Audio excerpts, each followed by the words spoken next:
Hello, everybody, and welcome to the Work Hard, Play Hard podcast. I'm your host, Ryan Harding, and today we have our first returning guest, Tony Acosta. He, that's quite the honor, right? I'm excited. Second return. I mean, wow, That's tremendous. So we're excited to have him back. He's awesome. He's really, we just try to be like Tony and all that we're doing with this podcast. Different things we're trying. He's helping us today also with some software and stuff like that. So it's going to be really cool to watch or listen to, more so than normal. So that's on Tony. So this guy's awesome. So excited to have you on again here. Let's kind of start off. We're going to skip the about you because obviously we know you. Hey, go look at an earlier episode if you want to learn more about Tony. But tell me what's going on in real estate right now. So the market's changed a lot since the last time we spoke. Last time we spoke, we were talking about battling offers and how to structure stuff. Now it's a little bit different. Now it's kind of cooled down a little bit. Yeah. So it's really taking a little bit more patience, if you say, a little bit more work. Yeah. I'm sure you have seen that as well. If you used to make 50 calls to get a deal, now you got to make 100. Yeah. And so it definitely has died down. But I think that the agents that have good systems are still winning. Okay. It's kind of like the agents that not so much, that we're just kind of in it for the money. Those are the ones that are really struggling. Sure. But I think that there's a lot of opportunity right now for buyers, and the buyers that can take advantage of that. I mean, we're seeing contracts where sellers are paying for closing costs, things like that. And so a lot more buyer-friendly contracts, if you will, versus what we were seeing 9 months ago. Yeah, which was very hard to get homes accepted and multiple offers, and yeah. Well, okay, so some things have changed in your own personal life here, right? Tell us what's going on there, I guess. Yeah, well, I'm excited about a couple of things. Ever since we've been doing the podcast, I get a lot of questions about, hey, how do we set it up? What should we do? I was just talking to someone yesterday that wants to set one up. And so we've started a creative agency to help with very specific things. So I love everything having to do with digital media, content production. I just geek out about all of that stuff. Yeah, which we've enjoyed. We've taken some of that. It's a lot of fun. I love it. And so Ray, who's been my content producer for years, we partnered and we created this digital agency. And basically we do three things very well. Number one, it's short form video content. So things like reels, short form. So for anybody, whether it's events or whatever, but let's say you want B-roll of you working with a client for social media or recording. We do that tremendously well. We do brand photography, so things like apparel companies, jewelry companies.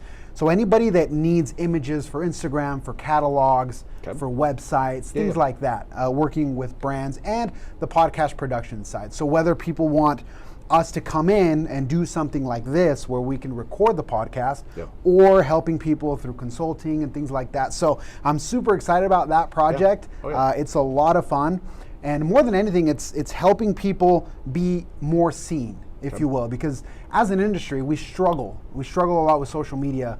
We struggle with these digital content things, and we're like, what should I post, how should I post?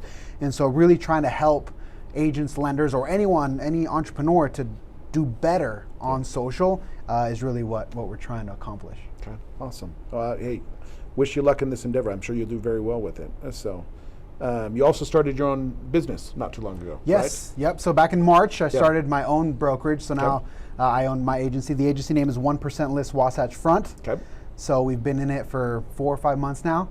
Also tremendous fun. A big learning curve, very different from where I was previously, but we're learning, we're grinding, and we're excited to see where this goes. And so elaborate a little more on the name, and really, I guess probably one of the main things you're doing, right? The 1% list. So explain that, or what's going on there? So there are two main things that are kind of common in the real estate industry that I disagree with.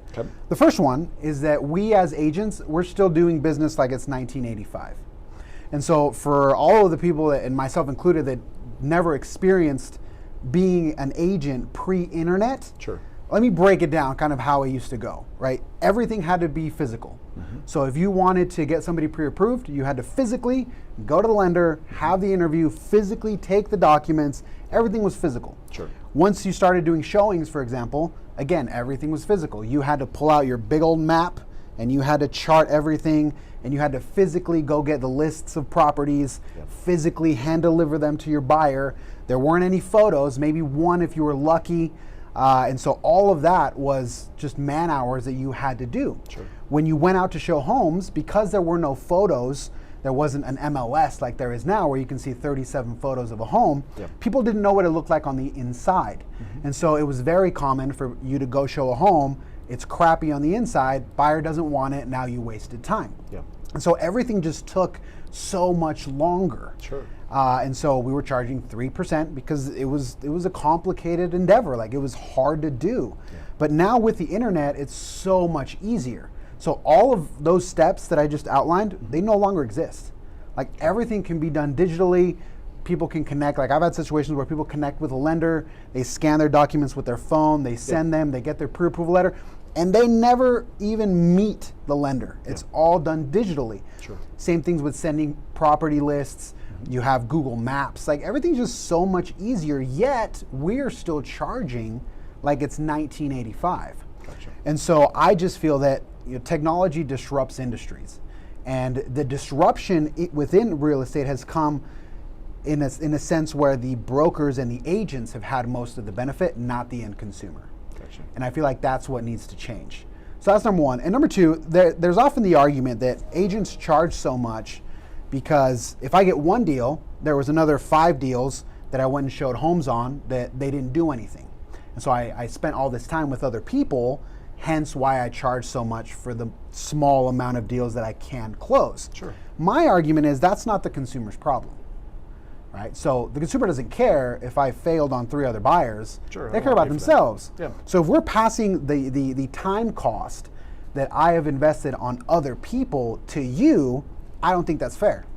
And so it seems to me that at some level with these other tools that we've seen, be it Homey, Open Door that's in trouble right now, that's kind of where it's going. And I feel like technology makes everything much more efficient, much more streamlined, less man hours, hence the price tag can come down, we can charge less, be more efficient. And so the way we're set up is on the listing side, it's only 1% commission. Gotcha. That's it. So my agency charges 1% to represent you, and then there is the buyer commission on the other side, which we don't cheat. It's 2, 2.5, sometimes 3. Sure. But the point is you can still save 40, 50% on commissions, which with how home values are now, I mean, we're seeing savings of $15,000 to $30,000 that can go back to the seller, and you can buy points. That is a big deal right now. So you can do a lot more things, but I just feel like having the tech of 2022 with a price tag of 1985 is just not going to fly. Good argument. Yeah. And obviously that's been successful for you. I mean, you've been doing well with it. Yeah, I mean, it's something that people, because the thing is, when people run the math and like, okay, it's a $600,000 home, it's $18,000 per side, they're like, ugh. So expensive. It's super expensive. So now there's this thought of, should I do it on my own? Sure. Or should I just do it? And so real estate is a highly complex process. Like, it's not, the average Joe can't do it. And so in my opinion, it's dangerous for all these folks that don't want to pay to try to do it on their own. And so my idea is to just have an affordable alternative that can still provide a good service so that people are still protected, but they can keep more of their money and then have more success on the back end and use that money to buy their next home or qualify better or whatever they need to do, or pay down debt. So that's kind of the idea behind 1% lists. So they're still doing, they're not doing it on their own. They're still getting the benefit of the service from you, and you're really taking care of them and different things like that. Yeah, so we do everything. Everything that a traditional brokerage does, we do. We do professional photography, we do all of it. We do MLS, everything. So there is nothing that a traditional brokerage does that we cannot do. And again, the way that we can do that is just using tech, just using these tools, whether it be DocuSign or whatever the case. It just makes it easier to where I don't have to cut services in order to justify the cost. Does that make sense? That makes perfect and so sense. you work by volume. Yep. So we sell more homes, and that's kind of what our business model is. It's not trying to milk you for all the dollars that you have.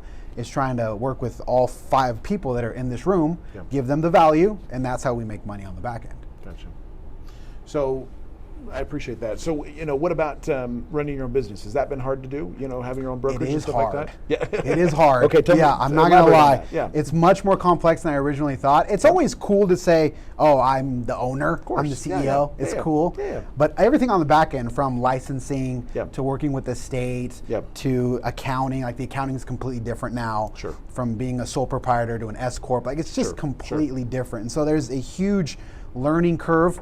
Implementing systems of how you're going to onboard people, like just all of that, HR, legal, contract. I mean, the list goes on and on and on. And so I've had a lot of fun learning all of those things, because before I was a broker, but I was just hired as a broker. Sure. So they're they like, still manage the company. yeah. Sure.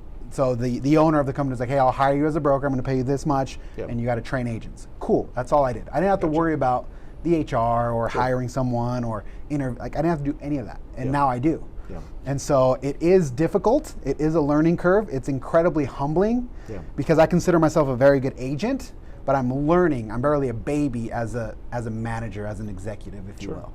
And it's two completely different ballparks. Given the choice, you'd do it again? I would. Okay. I So would. it's worth it. It's worth it because But there is that. Yeah, because it does give you the freedom, right? So one of the issues that I had at the other place was my social media content, right? So everything had to be approved or whatever, and it took forever. Sure. It just took forever. And so now I have that freedom to post whatever I want whenever I want. Yeah. I can bring in whoever I want. I can train the way that I want. And so it does give you a lot of freedom, but the setup is grueling. Sure. The setup is grueling. There was a great book I read in business school called The E-Myth, and kind of speaks to the point. Sometimes people, hey, I want to start my own business, stuff like that, because I'm a really good baker, right?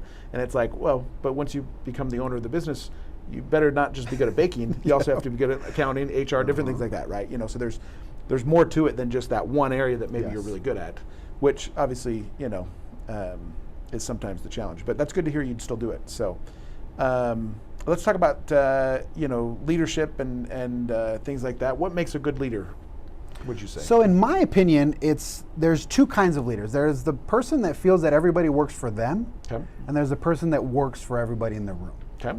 So those are the two distinctions that I've seen, and I've seen both in my own personal life.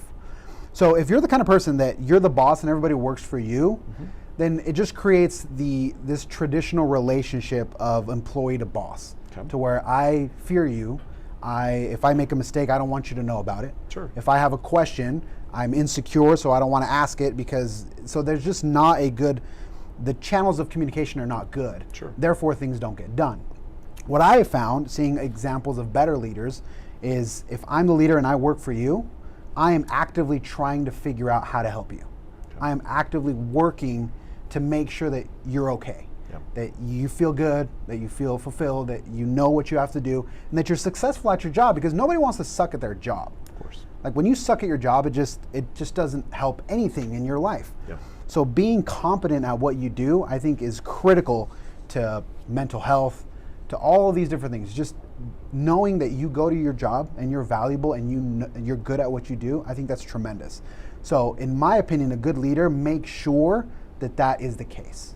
Does that make sense? Yeah, it makes sense. And so one of the things that I've tried to model from other people, because again, I'm early in this process, is to really emphasize that of, if I bring someone in, it's my job to make sure that you do well, not the other way around. Gotcha. It's not your job to convince me or flatter me or impress me. It's my building, and so it's my job to make sure that the people in the room feel comfortable, and that way they'll just perform better. Sure. Love that. And I'm sure, are you starting to hire people at your place? So we're almost there. Okay. Yep. Okay. So the setup with all of the processes and everything. Okay. So I think Q4 or early next year we'll start to make a big push. Okay. But it goes to the same thing. It's the setup. Sure. Because I want to make sure that when agents come in, I take that very seriously, because they could go anywhere. Yeah. There's hundreds of brokerages. So if you select me, I want to make sure that you're going to be taken care of. Gotcha. That the training is in place, the onboarding is in place, the contracts are in place, so that when you come in, you can start to work right away. Sure. Instead of bringing a bunch of people in when it's still a little bit messy, or when I'm still trying to get my feet underneath. I just don't feel that would be fair to the agents, if you will. Sure. So obviously I love that. So really try to make it set up well for them when they come. Yeah. And so, hey, When I'm they going to do a come, little it's bit of ready. time. Yeah, perfect. Okay. Well, so talking about agents and lenders right now, any ideas on what they can be doing better right now in this market, I guess? So right now, I feel that because of the economic temperature that we're all living, people are scared. There's uncertainty, people don't know, recession, inflation, all these different terms that they're seeing pop up on CNN, and so that causes confusion. So in my opinion, education right now for the next 6 to 12 months is going to be critical. Okay. Education through the recession. Sure. Because in the previous recessions, 2008 or whatever, the internet was way younger. Yep. So it wasn't as mature as it is now. So the flow of information wasn't as good. Now people are paying attention, and people are watching, and people are on TikTok and they're on Instagram. And if they can learn about all of these different terms, what does it mean to be in a recession? What's going to happen to rates when we're in recession? Historically, what has happened before? So people can understand that. I feel like they'll fare much better, but somebody's got to make that content. So somebody has to step into that role of, I'm going to educate people through this recession so that when they come out, or they can make the right decisions, they can find the opportunities while we're going through this rough period, because they're out there. It's just understanding where they're at and how you can take advantage of them. So in my opinion, it's education. Somebody has to fill that void, and I feel like the people that do are the ones that are going to win. Gotcha. Love that. And that's what we're trying to do here, I guess, right? Yeah, it's perfect. So, talking about goals and stuff like that, where's Tony at in 5-10 years? Yeah, so that's actually an interesting topic. As I was reading the questions, I love that question. There's actually a book that I just finished not too long ago, and it's called Every Time I Find the Meaning of Life, They Change It. I like and it. It's a tremendous book. I love it. And I've kind of learned, I see goals in a different way. So early in my career, I was always chasing. I was chasing. And I had all these goals and number goals and production goals and closing goals, just like you're supposed to, because that's the way that I was trained. What I found was that the more that I just worked hard, I would surpass those goals, or other things would happen. Everything that I've accomplished in my career, be it Forbes Real Estate Council or the Utah Podcast Coalition or whatever, those were never goals. Gotcha. Like those were never on a vision board somewhere. Like even the amount of deals that we've had, it just wasn't there. So kind of the way that I look at goals is I actually don't have any. The way that I see the world is I'm just going to show up every single day, do the best that I can, and let the chips fall where they may. But there's not like a number or a thing, because I just visually see we're always chasing that carrot, right?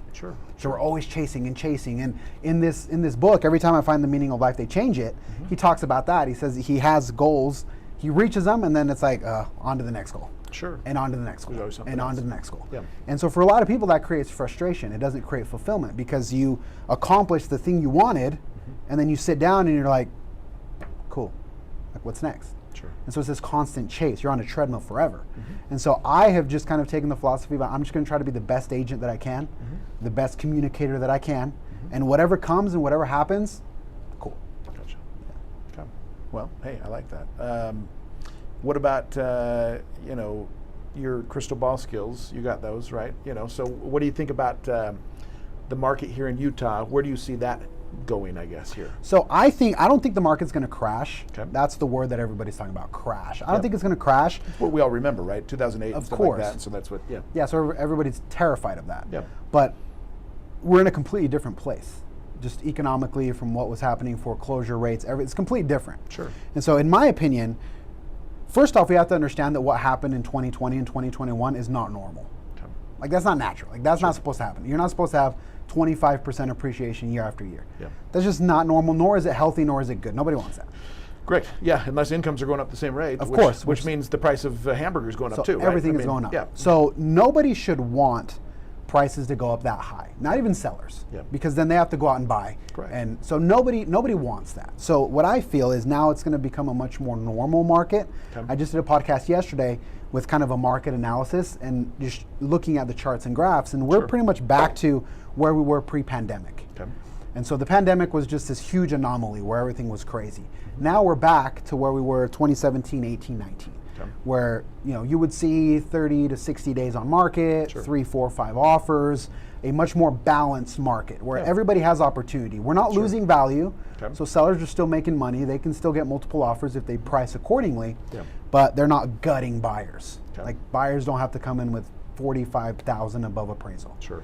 Like Or that goes hard immediately. Yeah, stuff like that. so that's just not healthy. Sure. And so I think we're going to start to see that, just a deceleration of the market where you're going to have much more reasonable appreciation rates of 6%, 7%, 8% a year, not 25. Gotcha. The problem is, and there was a great analogy of, if you're driving down the highway 120 miles an hour, you're going super fast. Yeah. That's last year. Yeah. If you brake to 90 miles an hour, you're still moving fast. Like, you're not going in reverse, but that brake from 120 to 90, that jolt, You just feel that. is aggressive. Sure. That's what's happening right now. Gotcha. That's a People good are analogy. feeling that, the brake, Yeah.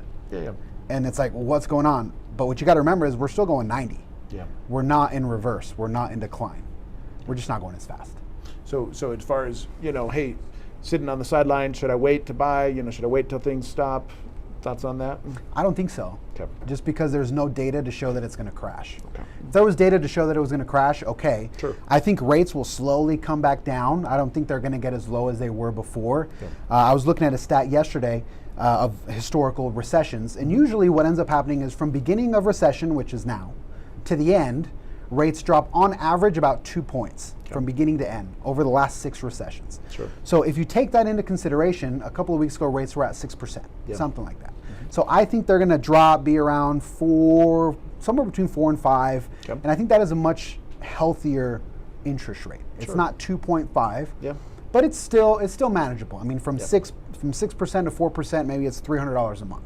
That makes a difference, and I think once that happens, people are going to kind of get the hang of it and say, okay, that's just what rates are. They're 4.25, 4.75, but it's not 6.5. And that's going to push demand, and that's what's going to keep the prices going up at a slower level. Gotcha. And so right now you're still just seeing that shock, that 120 to 90, going that analogy. Yeah, we're still feeling it. It's like, people are still kind of like, okay. It's the jolt, but I think it's a good thing. I truly think it's a good thing. I think 9 months down the road when we have episode 3, we're going to be like that. We're in a better place now. I truly fundamentally believe that. I like that. Episode 3, 9 months from now. Let's do it. Put it on the calendar. Airbnb versus, nightly rentals versus, long-term rentals and stuff like that. Any thoughts on? So I've dabbled a little bit. I actually had Lauren Havens on my podcast. So she runs something that's called Home Havens. So she's an Airbnb expert. And what I found with Airbnb, it's very similar from running a business. Everybody thinks it's cool. Everybody loves the idea. But it's not that simple. Like there's a lot of logistics that go into Airbnb. The property management is much more expensive. So she does that. She manages properties. Because it's way different from a long-term rental. It's nightly rental, so you have to have cleaning people basically on call. You have to have, you have to be changing furniture. You have to be changing all this stuff. You have to be buying sheets and towels. And so it's this constant, you're running a hotel, exactly. So when you see it that way, it's very different renting a condo to a family than running a hotel. And if you're trying to run 7 of them at the same time, you're going to need some help. So the learning curve within Airbnb is tremendous. If you can get there, it's very profitable. But a lot of people just start doing it and they want to manage it themselves and they burn out. And so I think that it's one of those things that it's very sexy, like it's cool, everybody wants to. Of course, But you got to learn how to do it, or you have to find the appropriate people that can help either manage it for you or connect you with the cleaning crews and the people that you're going to need so that it can be effective. Otherwise, you're going to be in there every day making beds and straightening stuff out. Nobody wants to do that. Yeah, perfect. Ugly shoes. Ugly shoes. Tell me about that. So the ugly shoes, back in like 2017, 18, I was a huge sneakerhead. Like awful, like 300 pairs of shoes. Oh wow, crazy. And it wasn't just like normal sneakers. Like I was buying expensive sneakers. And it got to the point where, I was just spending this money, and I asked myself why. And the reason why is because I wanted people to think I was cool. Like I wanted people to see me in a certain way. Through my sneakers. But all that was insecurity on my part. If I wasn't wearing $800 Nikes, I just didn't feel good. And I didn't think that was healthy. And so on one occasion, I'm scrolling through. I'm starting to sell my shoes. Now I'm in a different place. But on one occasion, I'm scrolling through and I see these shoes. And I asked my wife, I'm like, hey, what do you think of those? And she's like, those are disgusting. Those are the worst. Like those are so ugly. And immediately in my brain, I'm like, I have to get those. Because for me, what it represents is if I'm wearing ugly shoes, for me internally in my brain is I like them and it doesn't matter what anybody says. Gotcha. You know what I mean? Sure. So it's kind of just this brain trick for me of nobody would wear those shoes. Like, those are ugly shoes. I would never wear those. That's why I want them. So kind of reversing what you were doing before, I guess. Right? Yeah. So for me, it's just a psychological trick of I like my shoes. You can think they're ugly. That's fine. Versus where I was before of, all right, well, what shoes do you like? Oh, you like Vans? Okay, well, I got these dope Vans. I'm going to wear them so you think I'm cool. It's just kind of flipping the script. And so that's why I'm into ugly shoes, because it's just this symbol to me that it doesn't matter. You can think they're ugly. I think they're cool, and I'm fine with that. I love it. Love it. Tony, you're awesome. Thanks for coming back on. Any closing thoughts or any last things we didn't hit that you want to hit? Well, I want to commend you guys. Sure. Because I've been talking to multiple people that want to start podcasts or have started, and they quit. They quit 5 episodes in. They quit. Like, they have a list of 6 guests. They burn through that list, and they're done. And then they're done, sure. They're done. Like, it's very hard to keep bringing people on, and who should we get this week? Let's reach out. Like, it's a lot of work. It is a lot of work. And we're just talking about the editing portion where it's a grind. I mean, it's almost a full-time thing, if not, for sure, a part-time thing, but sometimes it becomes a full-time thing to run a show like this. And there's very few people that are doing it well. And I'd say it here, public forum, if someone asks me who's the lender that has the best podcast, it's Ryan Harding. And that takes a lot of work, and it takes a lot of determination.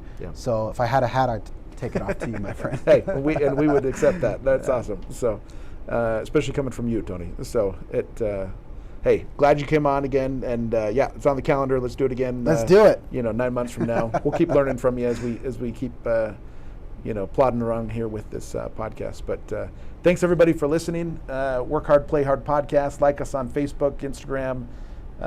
Find us there, and find Tony on those same sites. He's got his own podcast and does a good job. So anyhow, thanks guys. We'll see you next week.